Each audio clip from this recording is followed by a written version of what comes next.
Hello दोस्तों, नमस्कार।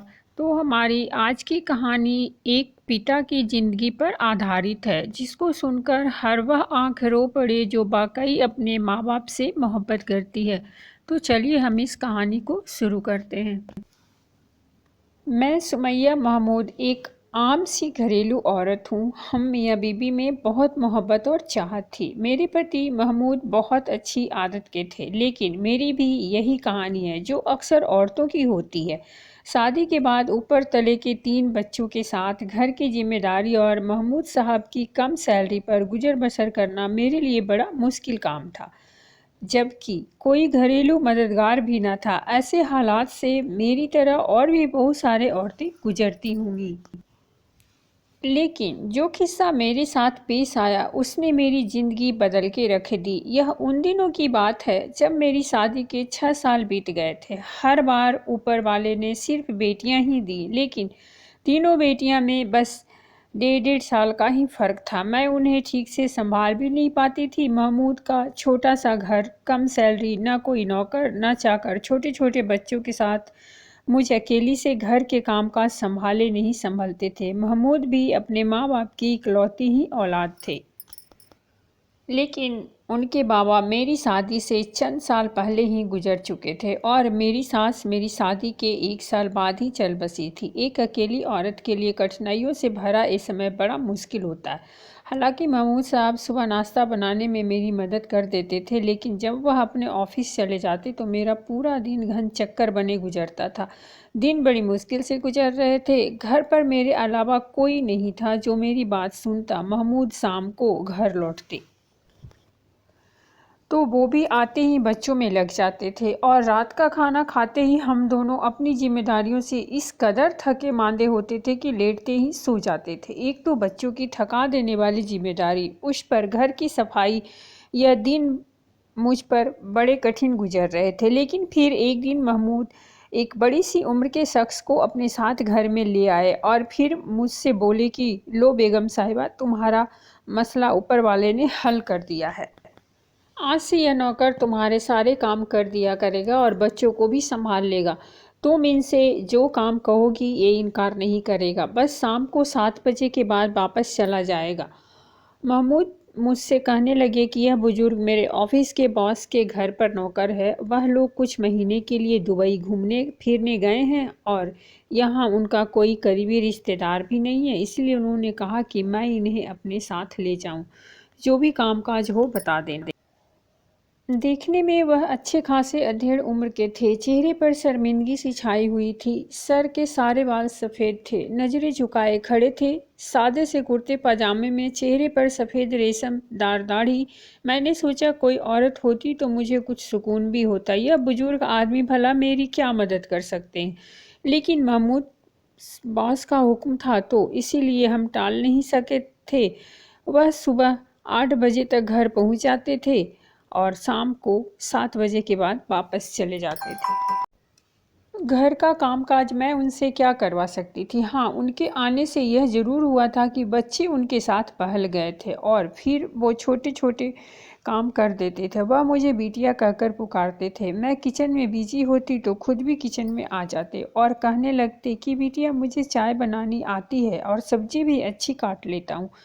कोई काम हो तो बिना झिझक कह दिया करो। पुराना सा लिबास पहने, कंधे पर रुमाल लटकाए, वह गर्मी में माथे का पसीना पोंछते हुए मेरे एहसास कराने आ जाते थे। वह मेरे पिता की उम्र के थे। मुझे उन्हें काम कहते हुए भी शर्म आती थी। बड़े मियाँ, आप रहने दें। हम कौन सा अमीर हैं जो हमारा हुक्म पूरा करना आप पर ज़रूरी है। बस आप बच्चों को संभाल लिया करें और बाज़ार से सामान ला दिया करें। मुझे उनके आ जाने से बड़ी सहूलियत सी हो गई थी। बाज़ार की चीज़ें मैं उनसे मंगवा लेती थी और 7 बजे ही वह वापसी के लिए तैयार खड़े होते थे। फिर मुझसे इजाज़त मांगते, बिटिया मैं जाऊं। जब मैं कहती हाँ जाएं तो कहते कि मुझे 10 रुपया दे दें। पैसे तो मेरे पास अक्सर होते ही थे। मैं रोज़ 10 रुपये उनको मांगने पर उन्हें दे देती थी। एक बार मैंने उन्हें 100 का नोट दिया कि रख लें, लेकिन बड़े मियाँ ने वापस कर दिए। कहने लगे, बेटा सिर्फ 10 लूँगा। मैंने बहुत कहा कि मैं अपनी खुशी से 100 दे रही हूँ, लेकिन उन्होंने इनकार कर दिया। कहने लगे, बस 10 ही लूँगा। मुझे उनकी यह बात कुछ अजीब सी लगी। 2 महीने गुजर गए थे, इसलिए मैं अब उन बड़े मियाँ से अच्छी खासी घुल गई थी। किचन में जब मैं खाना बना रही होती तो वह बर्तन धोने लगते और कभी सब्जी बना देते। मैं अब उनकी मौजूदगी में भी किचन में काम करने लगी थी। वह मुझसे बच्चों के बारे में बात कर लेते थे, कभी सब्जी काटते हुए खाने की रेसिपी पूछने लगते। मुझे अब उनसे हिचकिचाहट सी महसूस नहीं होती थी। एक बार मैंने उनसे उनके घर वालों के बारे में पूछा तो एकदम से उनके चेहरे की मुस्कुराहट गायब हो गई थी। चेहरा टेढ़ा सा होने लगा। फिर मुझे गुस्से से देखने लगे। पहली बार मुझे उनसे डर सा महसूस हुआ था। मैं उनसे नज़रें चुरा गई, लेकिन उन्होंने मुझे कोई जवाब नहीं दिया। बस मैं खामोशी से किचन से बाहर निकल गई। पहले तो मैंने सोचा कि मुझे क्या पड़ी थी कि उनसे उनके घर वालों के बारे में पूछूं। बेहतर है कि अपने काम से काम रखूं। खैर, अगले दिन उनका व्यवहार पहले जैसा था। फिर बातों ही बातों में वह अपने मालिक के किस्से सुनाने लगते, उनके बच्चों का जिक्र करने लगते। बिटिया क्या बताऊं, असलम साहब आदत के बहुत अच्छे हैं, मेरा बहुत ख्याल रखते हैं। असलम साहब के बच्चे अगर कभी चिढ़ जाए तो ही बदतमीजी कर जाते हैं, वरना तो ठीक से बात करते ही हैं। बड़े मियाँ असलम साहब की बीवी का तो कभी आपने जिक्र ही नहीं किया, वह कैसी है? मैं किचन में सलाद काटते हुए पूछने लगी। वह भी वहीं बैठे थे। एक ठंडी गहरी सांस ली, फिर कहने लगे, मिजाज की तेज है लेकिन अच्छी है। अब क्या करें, नौकर हैं तो नखरा क्या, हमें तो बस काम से मतलब है। वह लापरवाही दिखाने लगे। बड़े मियाँ असलम साहब आपको तनख्वाह क्या देते हैं? मैंने सलाद प्लेट में सजाते हुए पूछा। वह कुछ पल के लिए मुझे गौर से देखने लगे। चेहरे का रंग फिर से बदल गया और इस बार भी उन्होंने कोई जवाब नहीं दिया, बस बात को टाल गए। मैं ज़रा बच्चों को देख लूँ, यह कहकर वह किचन से बाहर निकल गए। एक बार वह बर्तन धो रहे थे। गर्मियाँ अपने चरम सीमा पर थी, इसीलिए उन्होंने अपनी आस्तीन ऊपर को चढ़ा ली। आटा गूंद रही थी जब मेरी नज़र उनके हाथ पर पड़ी। गहरे गहरे जख्मों के निशान थे। लग रहा था कि जैसे बुरी तरह से हाथ जला हो। बड़े मियाँ यह कैसे जला था? वो ये सुनकर हड़बड़ा से गए। मेरा उनके हाथ को देखकर दिल दहल गया था। हड़बड़ाहट के मारे उनके हाथ से प्लेट छूटकर सिंक में गिर गई। फिर उन्होंने जल्दी से अपनी आस्तीन नीचे की और फिर से बर्तन धोने लगे, लेकिन चेहरे पर एक घटा सी छाई हुई थी। न जाने क्यों मुझे उन पर कुछ शक सा होने लगा था। शाम के 7 बजते ही उन्हें बस वापसी की जल्दी होती थी। कई बार महमूद ने उनसे कहा कि हमारे घर में एक कमरा मेहमानों के लिए खाली है, आप वहां आराम कर लिया करें या कुछ देर और रुक जाएं, लेकिन नहीं, वो यूं जल्दीबाजी दिखाते जैसे कोई उनका इंतजार कर रहा हो। एक बार खुद ही बातों बातों में वह अपनी बीवी का जिक्र करने लगे। बड़ा ख्याल रखती है वह, जैसे तुम महमूद मियाँ का रखती हो। अल्लाह तुम दोनों की जोड़ी सलामत रखे, जुग जुग जियो, सदा सलामत रहो। बड़े मियाँ आपको बड़ी अम्मा से बड़ी मोहब्बत है, तभी तो 7 बजते ही आपको जाने की जल्दी होती है। वह इंतजार में रहती होंगी। मेरी बात पर एक उलझन सी उनके चेहरे पर छा गई। किसी गहरी सोच में डूबकर बोले, ठीक कहती हो बिटिया, मेरे इंतजार में ही होती है। मैं जरा भी लेट हो जाऊं तो दरवाजे पर फिक्रमंदी से खड़ी राह तकने लगती है।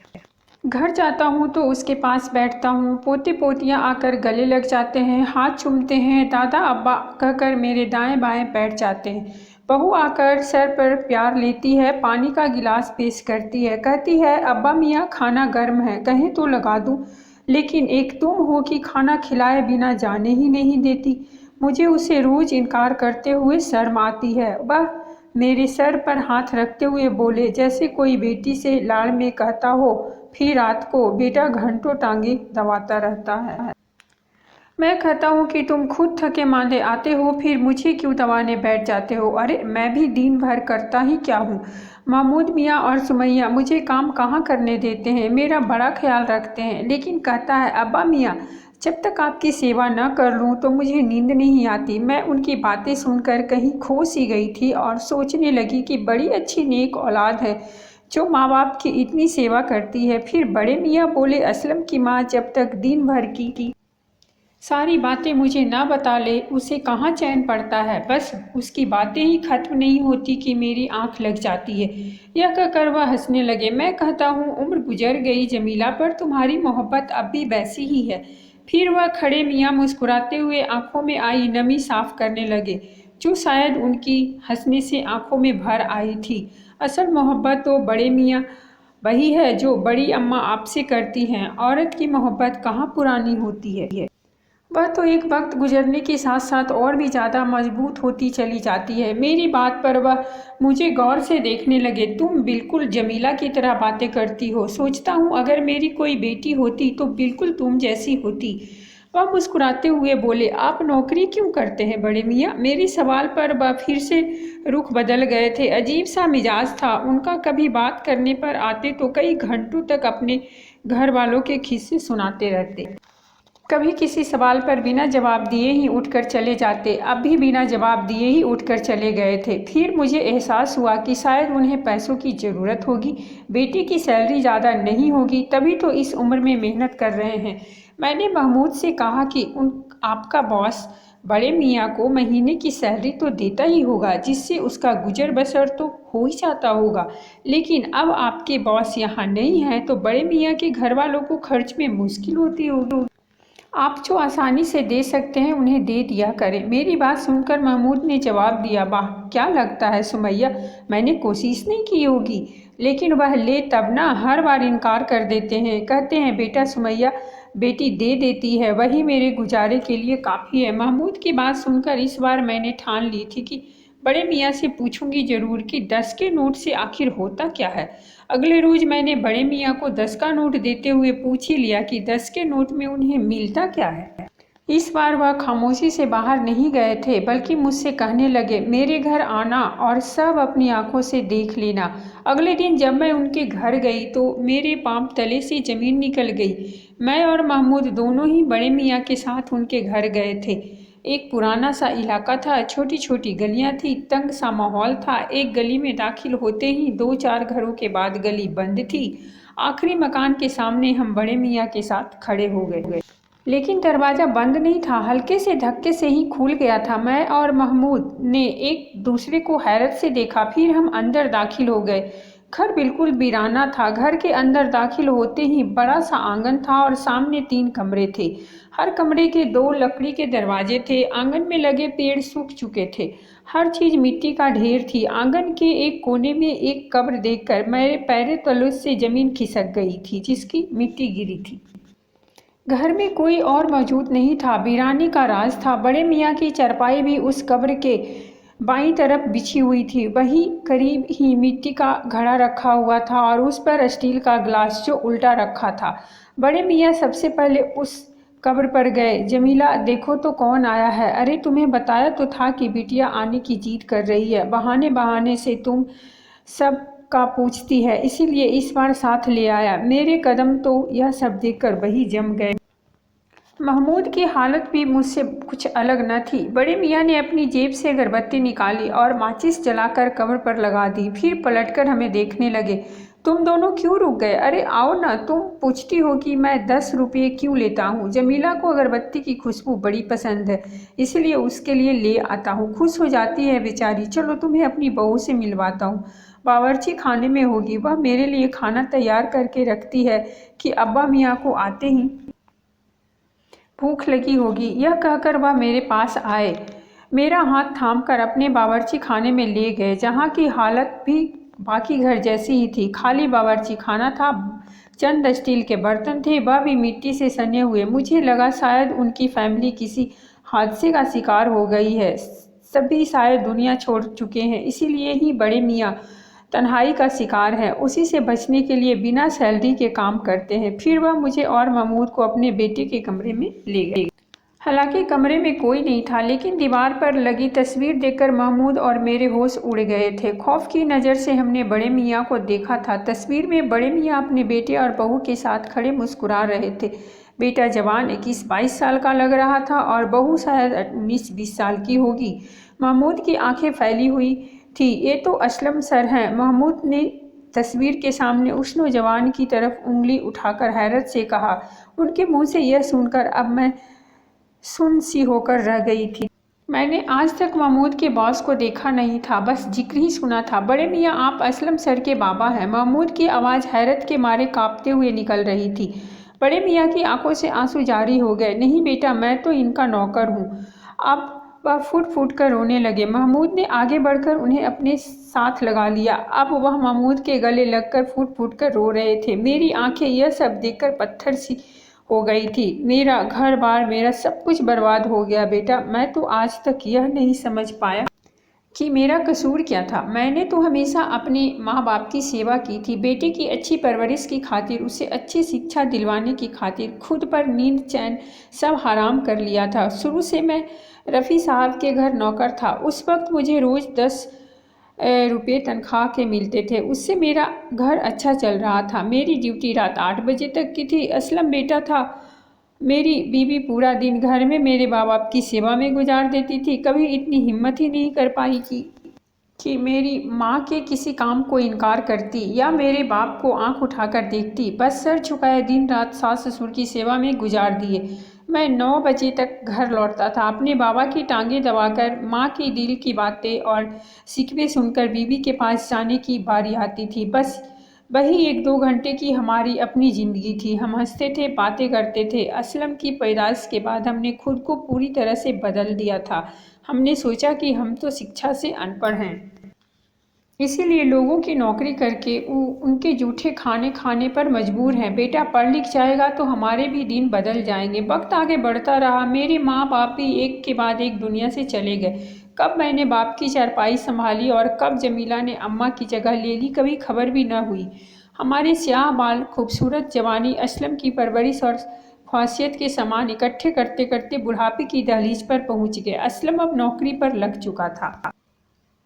मैंने अपने सेठ रवि साहब से कहकर असलम की उनके ऑफिस में नौकरी लगवा दी। वह भी मेरी बात मान गए, क्योंकि मैंने सारी जवानी उनके घर की सेवा में गुजारी थी। बस रोज़ के 10 रुपये की सैलरी पर बाकी वह अपने घर का बचा खाना और जूठे कपड़े दे देते थे, जिन्हें पहन पहन कर मैंने और जमीला ने वक्त गुजारा था। रफ़ी साहब की एक ही बेटी थी, गुलनाज। इकलौती थी, इसलिए घमंडी और बदतमीज भी थी। मुझे तो नौकर कहकर पुकारती थी। लेकिन बहरहाल जब मैं नौकर था तो नखरे क्या दिखाता। बात यहीं तक रहती तो तकलीफ न देती। असलम की सैलरी अच्छी लग गई थी। मैंने सोचा अब हम दोनों बूढ़े बुढ़िया के भी दिन बदल जाएंगे। मैं भी अब नौकरी छोड़कर घर बैठ जाऊंगा। जो वक्त जवानी में बीवी को दे नहीं पाया, वह हम दोनों बुढ़ापे में साथ गुजार लेंगे। सोच तो यही थी कि जैसी सेवा जमीला ने मेरे माँ बाप की है, बहू भी वैसे ही हमारी सेवा करेगी। असलम की पहली सैलरी मिलने पर मैंने रफ़ी साहब से कहा कि मुझे अब नौकरी से छुट्टी चाहिए। वह भी खुशी से मान गए। चंद महीने घर पर रहकर ही गुजारे थे कि एक दिन रफ़ी साहब मेरे घर आए और गुलनाज के लिए असलम का रिश्ता मांगा। मैं तो हैरान रह गया। कहाँ असलम, कहाँ गुलनाज। असलम खूबसूरत था और मेहनती भी था। रफ़ी साहब को और क्या चाहिए था। सारी ज़िंदगी मेरी तो गुलामी में गुजर गई थी, अब उन्हें असलम की गुलामी चाहिए थी। गुलनाज बेटी अगर किसी दूसरे घर विदा होकर जाती तो 4 दिन न रह पाती, इसीलिए असलम को फंसा लिया और बेटा भी दौलत देकर हवा में उड़ने लगा। मेरे लाख समझाने पर भी गुल से शादी पर वह डटा रहा। बहरहाल मुझे ही आखिर में बेटे की ख्वाहिश के सामने सर झुकाना पड़ा। गुलनाज चंद दिन ही हमारे घर की जीनत बनी, फिर असलम को भी अपने साथ ले गई। जमीला बहुत रोई थी, लेकिन मैंने उसे समझाया कि बेटे की अपनी ज़िंदगी है, उसे गुजारने दो। वह कहने लगी कि मैंने भी तो अपनी जवानी अपनी ख्वाहिशात पर मिट्टी डालकर असलम की ख्वाहिशात को पूरा करने में उम्र गुजार दी। क्या यह दिन देखने के लिए? मैंने कहा वह हमारा फ़र्ज था। वह रोने लगी, कहने लगी उसका कोई फ़र्ज नहीं है। मैंने उसे बहुत बहलाया, लेकिन वह बीमार रहने लगी थी और असलम पहले हफ्ते में एक बार शक्ल दिखा जाता था। घर के खर्चे के लिए पैसे भी दे जाता था, लेकिन फिर उसका आना जाना कम हो गया। मैंने जब देखा कि बेटा अब खर्चा भी नहीं देता तो किसी और घर में नौकरी कर ली। जमीला की जवानी भी मेरा इंतज़ार करते करते गुजरी थी और बुढ़ापा भी इंतज़ार को नज़र हो गया। मुझे अगर ज़रा देर हो जाती तो दरवाजे की दहलीज पर खड़ी मेरा इंतज़ार करती रहती थी, और यही इंतज़ार उसे एक दिन कब्र में ले गया। मैं अकेला रह गया। मुझे अपने घर से बड़ा प्यार था, इसलिए मैंने जमीला को कहीं जाने नहीं दिया और यही इसी आंगन में कच्ची ज़मीन में दफना दिया। असलम मुझे ज़बरदस्ती अपने साथ ले गया। मैं दिन वहाँ गुजार लेता था, लेकिन रात को मुझे लगता था कि जमीला अकेली है, इसलिए वापस घर पर ही रात गुजारता था। गुल ने तो कभी मुझे अपना बाप समझा ही नहीं। आज तक मुझे नौकर कहकर पुकारती है। असलम अब भी उसके एहसानों के तरह हाथ तले दबा हुआ है, इसीलिए कुछ नहीं कहता। बच्चे भी माँ के नक्शे कदम पर चल निकले हैं, इसलिए मेरी हैसियत उस घर में वही है जो पहले होती थी। अब भी मैं वहाँ नौकरी करता हूँ, बस फ़र्क यह है कि अब रफ़ी साहब के बजाय 10 रुपये नौकरी के गुल से बड़े हक से मांगता हूँ, क्योंकि वह मेरी मेहनत की कमाई होती है। जमीला को अगरबत्ती की खुशबू बहुत पसंद है, इसलिए 10 रुपये की अगरबत्ती ले आता हूँ। सोचता हूँ सारी ज़िंदगी जिस औलाद की ख्वाहिश पूरी करते करते गुजार दी, उसके पास 2 घड़ी मुझे देने के लिए नहीं है। यहाँ तक कि वो शर्म के मारे मेहमानों के सामने भी मुझे नौकर कहकर पुकारता है। मुझे दुख नहीं होता, क्योंकि ज़िंदगी नौकरी करते ही गुजारी है, फिर नौकर कहलाने में कहाँ की शर्म। अब जमीला को वक्त देने का वक्त आया तो उसका वक्त पूरा हो चुका है, लेकिन फिर भी उसके पास बैठता हूँ, बातें करता हूँ। अपनी ज़िंदगी से कोई शिकायत नहीं। मुझे बड़े मियाँ की बातें हम दोनों मियाँ बीबी ने आंसू बहाते हुए सुनी थी। रो रो कर मेरी हिचकी बन गई थी। यह कैसा जुल्म था और कैसी अंधेरी नगरी थी। इतने बड़े घर में नौकरों की कौन सी कमी थी जो एक ससुर की सेवा नहीं की जा सकती थी। दोस्तों, यह कहानी कोई नई नहीं है, बहुत से घरों में यही तो होता आ रहा है और माँ बाप के साथ औलाद ऐसे ही जालिमों की तरह सलूक करते हैं। तो दोस्तों, ये थी हमारी आज की कहानी। अगर कहानी अच्छी लगी हो तो प्लीज़ हमारे चैनल को सब्सक्राइब कीजिए, वीडियो को लाइक और शेयर ज़रूर कीजिए। मिलते हैं अगली वीडियो में अगली नई कहानी के साथ। तब तक के लिए धन्यवाद।